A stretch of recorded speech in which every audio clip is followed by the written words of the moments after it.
Hello everyone, welcome back to my channel Priyanka academy. आज है 26 अगस्त 2025। करंट अफेयर और स्टैटिक जीके की क्लास में आप सबका स्वागत है। तो चलिए क्लास को स्टार्ट करते हैं। क्वेश्चन नंबर फर्स्ट, भारत का रजिस्ट्रार जनरल किस मंत्रालय के अंतर्गत काम करता है? तो ये क्वेश्चन है रजिस्ट्रार जनरल से। एक होता है आरजीआई और एक होता है कैग, महालेखा परीक्षक नियंत्रक। ठीक है, वो अलग होता है, वो एक इससे बड़ी पोस्ट होती है। ये है रजिस्ट्रार जनरल। तो ये किस मंत्रालय के अंतर्गत कार्य करता है?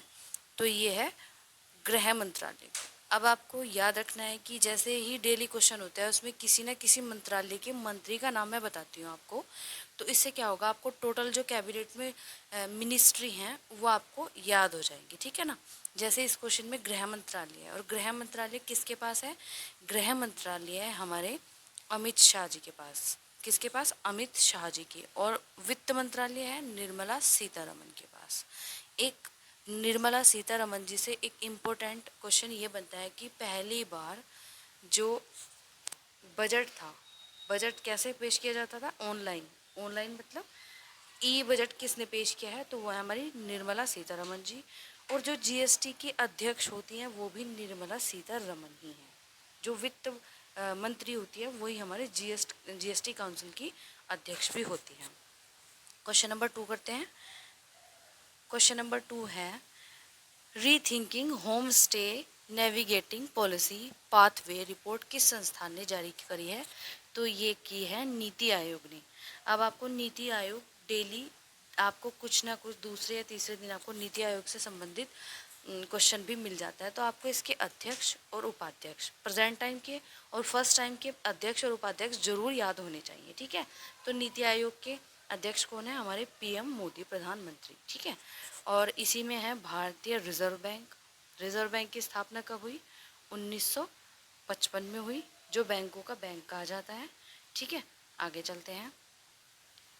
क्षेत्रफल के आधार पर भारत का दूसरा सबसे बड़ा टाइगर रिजर्व कौन सा है? तो क्षेत्रफल के आधार पर दूसरा सबसे बड़ा टाइगर रिजर्व है सुंदरबन। सुंदरबन कहाँ पर है? ये पश्चिम बंगाल में। ठीक है। किस राज्य केंद्र शासित प्रदेश ने हाल ही में ग्रीन दिल्ली मूवमेंट शुरू किया है? तो ये दिल्ली ने ही किया है। दिल्ली जो हमारा यूटी है और हमारे भारत की राजधानी भी है। ठीक है, आगे चलते हैं। कौन सा बैंक एआई आधारित शिकायत निवारण प्रणाली लागू करने वाला पहला बैंक बना है? तो यह भारतीय स्टेट बैंक। और भारतीय स्टेट बैंक से जुड़ी एक इम्पोर्टेंट बात यह है कि जब इसकी स्थापना हुई, कैसे हुई? 3 बैंकों का विलय किया गया। 3 प्रेसिडेंसियों का विलय, बम्बई, मद्रास और कोलकाता, इन सबको मिलाकर भारतीय स्टेट बैंक बनाया गया। ठीक है। और भारतीय स्टेट बैंक जो आरबीआई के बाद दूसरे नंबर पर आता है। ठीक है।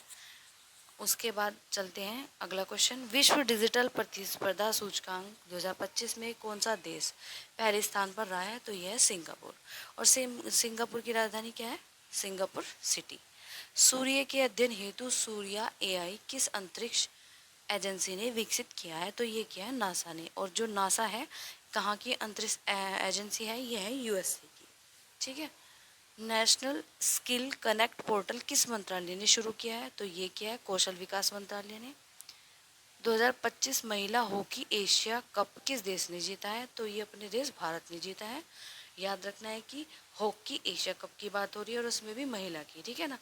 अगला क्वेश्चन है भारत में दुग्ध उत्पादन 2025 में कौन सा राज्य प्रथम रहा? भारत में उत्तर प्रदेश सबसे टॉप पर रहा है दुग्ध उत्पादन में। आपको याद रखना है कि जो हमारा उत्तर प्रदेश है वो गन्ना और गेहूं में भी टॉप पर रहता है। ठीक है, गन्ने में भी नंबर 1 स्थान है उत्तर प्रदेश का।